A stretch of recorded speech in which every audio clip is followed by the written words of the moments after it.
You're a little bit too square. Your right shoulder, you see, a little bit this way. It should be more this way. So when you drive with it, you're going to do real damage. You might drop the guy with one punch. But you aim it here and bring the same hand. When he hits here, he's liable to bring it down. Even if he's liable to bring it down, bang, over here. Bang, with the left hook here or here. See? You got a chance to put in 3 perfect punches.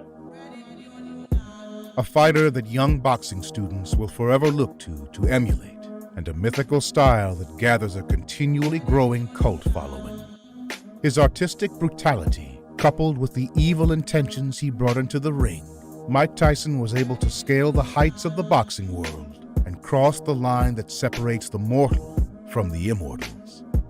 In this video, we'll take an in-depth look at the teachings Cus D'Amato imparted to Tyson and elaborate on the intricacies of the peekaboo style. So join Rainy Day Boxing as together we learn to fight like Mike.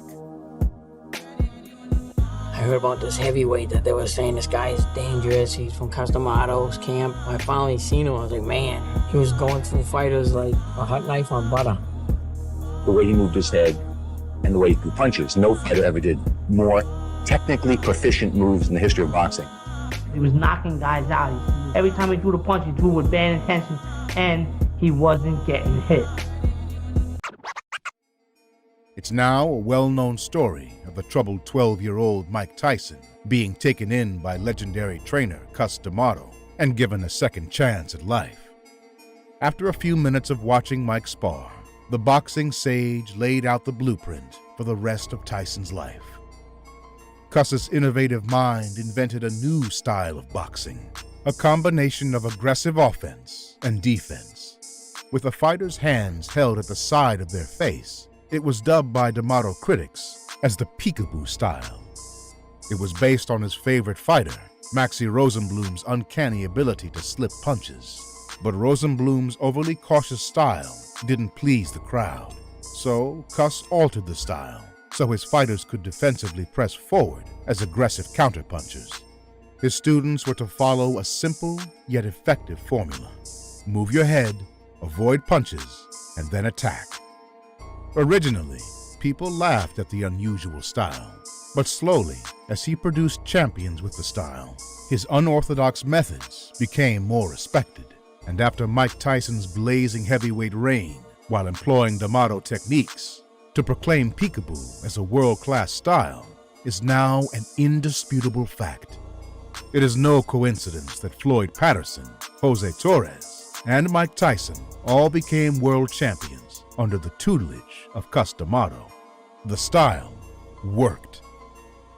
The D'Amato style of boxing, hands up, chin down, moving aggressively in an elusive bobbing motion, exploding punches in flurry. Cus's style is a mixture of aggressiveness and defensiveness. It's a very hard style to master, but it's the most effective style. D'Amato and Tyson developed a relationship that was more than teacher and student. They were like father and son as well. I'm not a creator. What I do is discover and uncover. My job is take the spark and fan it. When it starts to become a little flame, I feed it. And I feed the fire until it becomes a roaring blaze. And then when it becomes a roaring blaze, I pour huge logs on. And then you really got a fire going. That's what I do with these boys. He was an amazing guy with an unprecedented grasp of the mindset required for combat sports.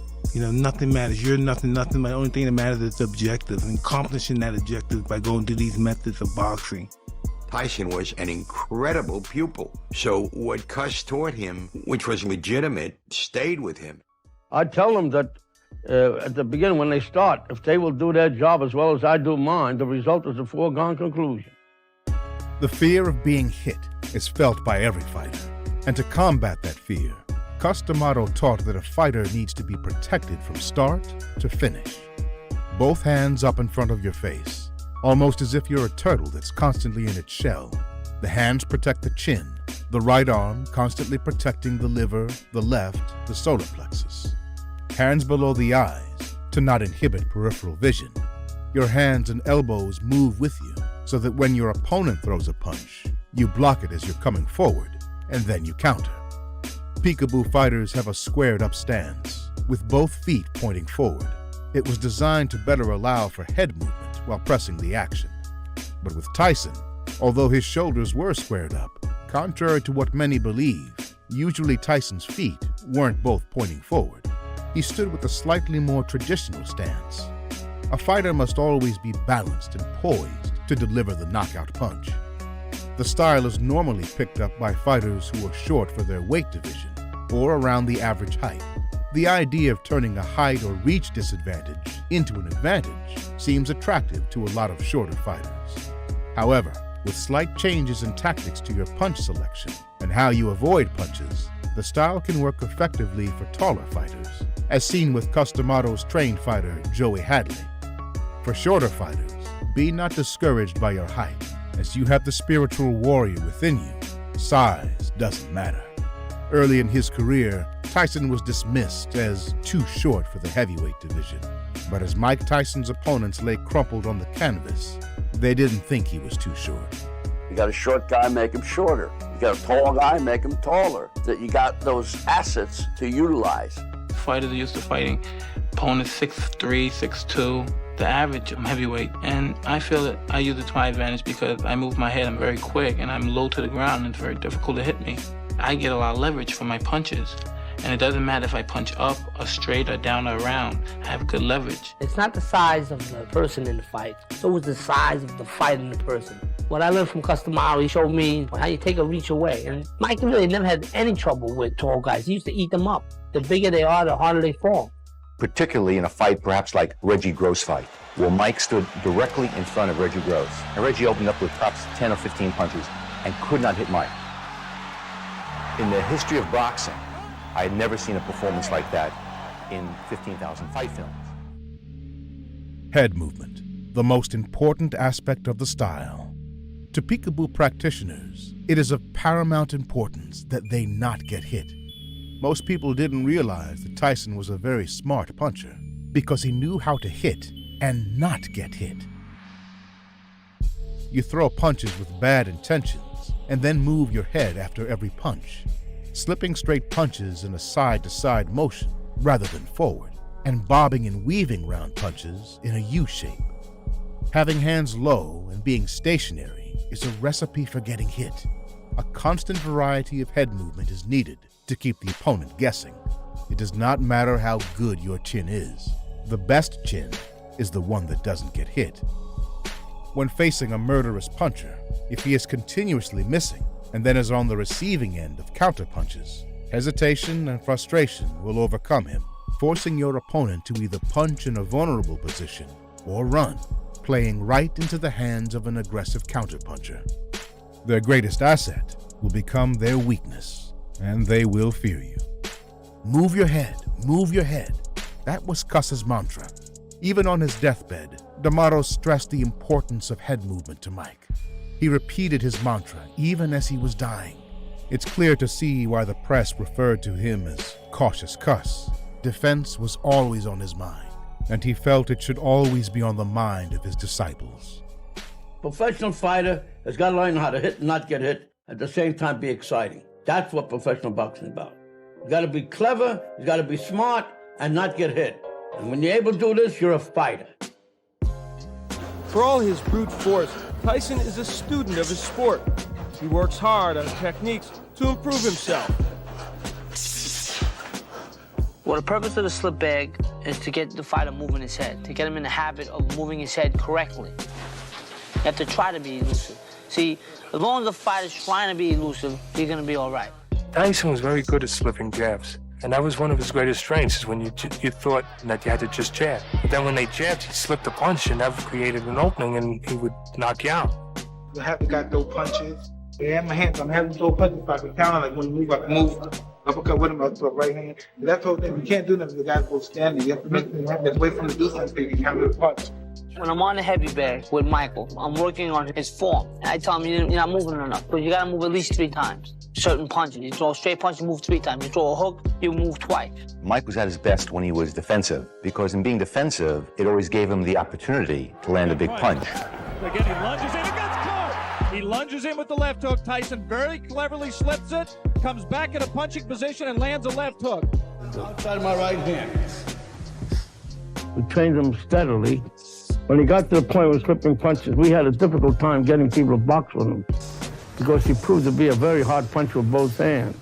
Tyson not only has a very hard, terrific punch in either hand, but he has developed elusive qualities and has the most important quality, the will to win. He has the desire to win. He wants to be the best. And he was taught that specific style, not only to save himself, but to create openings for his power and to explode punches in the opening.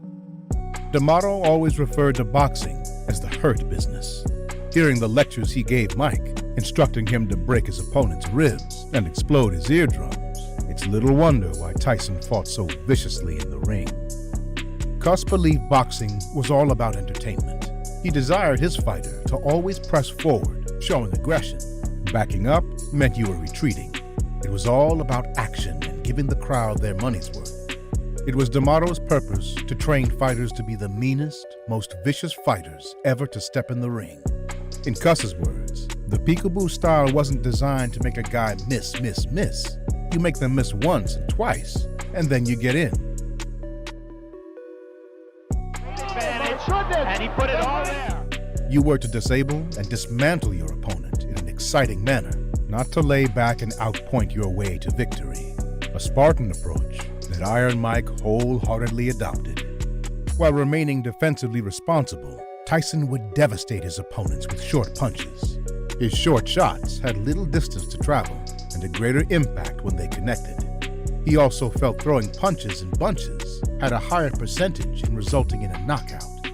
Wear your opponent out with continual attacks and no let-up. Break their will, break their spirit, and then their body will fold. Bring it up to the head.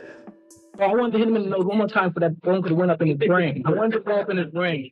Mike Tyson is actually just a cold, business-like killer.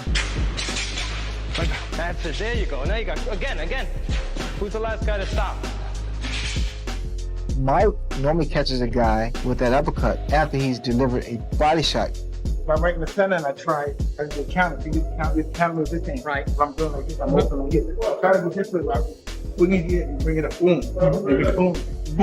Boom. He'd always get them to reach down into his territory and tag them quick. He's got this good speed that if he catch you leaning down a little bit, you won't have two times to do it. Mike throws punches to kill you. He has bad intentions, as he was taught.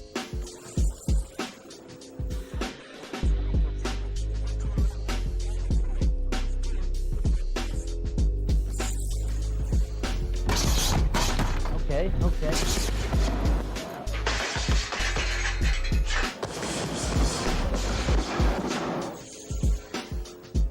Just as expected, Mike Tyson comes out like a locomotive, going straight for mid-green.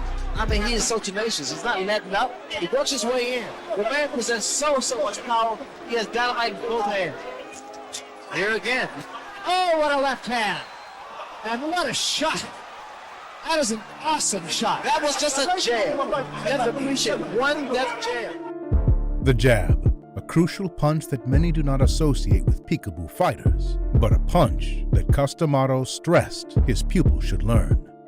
Despite what many people think, in his early years, the jab was a tool Mike often included in his offensive arsenal.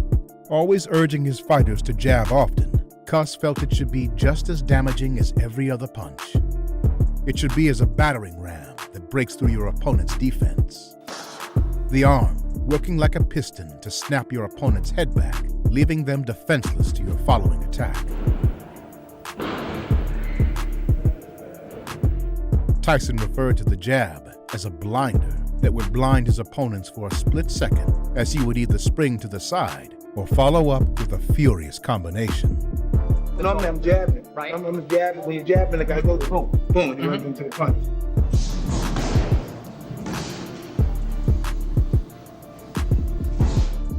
Take it right to him with strong, hard jab and just work him over. Jabbing is all to do with timing. If you throw your jab at the right time, you could be 5'6", and I'll jab a guy 6'4".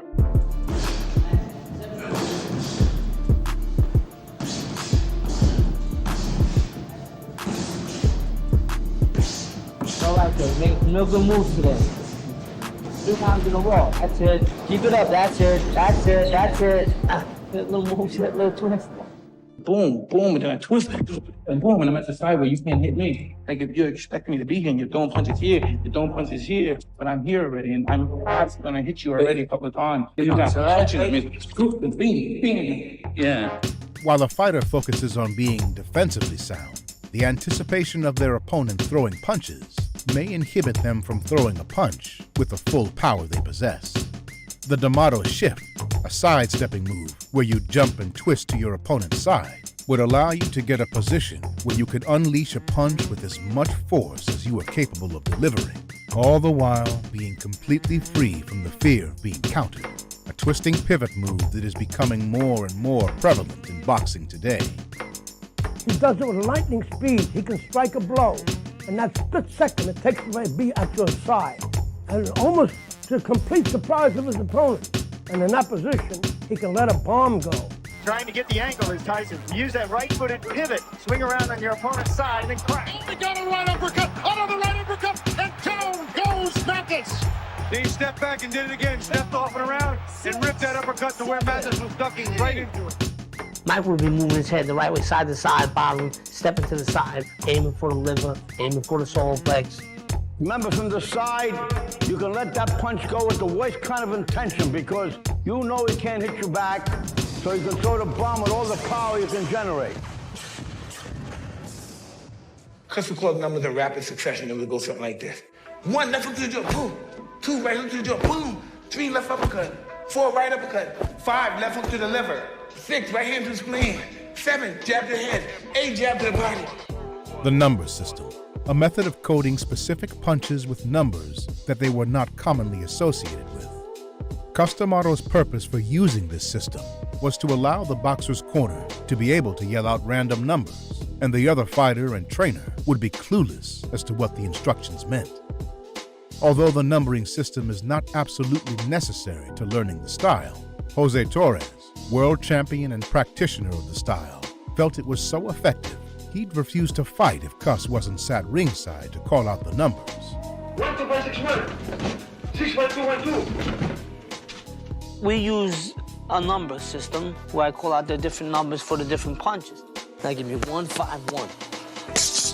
When Kevin tells me the numbers of 4, 5, 6, I know exactly what they are. I don't even have to think. I want you to 5, 1 now. 7, 7 coming in. Okay, go 5, 1. 5, 5, 1. To the young peekaboo fanatics who dream of being the fighter to successfully bring the style back to the main stage, regardless of how well the style was designed, an unquenchable desire and an unrelenting will is needed to reach the pinnacle of the sport. And although Mike Tyson was a legend, those who attempt to follow his movements, style, and aspire to emulate him should always look to surpass their idol and more efficiently execute the style. Learn your craft, and perhaps someday, videos will be made about you. For 12-year-old Mike Tyson, perfecting the moves he learned became an obsession. Long after lights out in the reform school, guards would hear Tyson grunting as he practiced into the night in the dark in his room. Perfecting technique became Tyson's obsession. Tyson was like a sponge, and he just absorbed everything that Cuss had to teach him. The head movement, throwing the punches with bad intentions. I remember Cuss showing him how to throw the uppercut with the proper snap. And Mike would come right over here in the mirror and just practice it for long, sustained periods of time, 10, 15 minutes, just over and over and over. I don't want to have a perfect fight. I want to be the best fighter. In all of my life, I've been thinking in terms of developing a fighter who is perfect, and if that's possible, you know, as perfection as we know it. What would you want to say to a youngster, to a kid that maybe wants to get into the boxing profession? Always keep the faith. Never lose faith. The idea is to keep going and never give up. Even when times are hard, that's when it's easy to give up.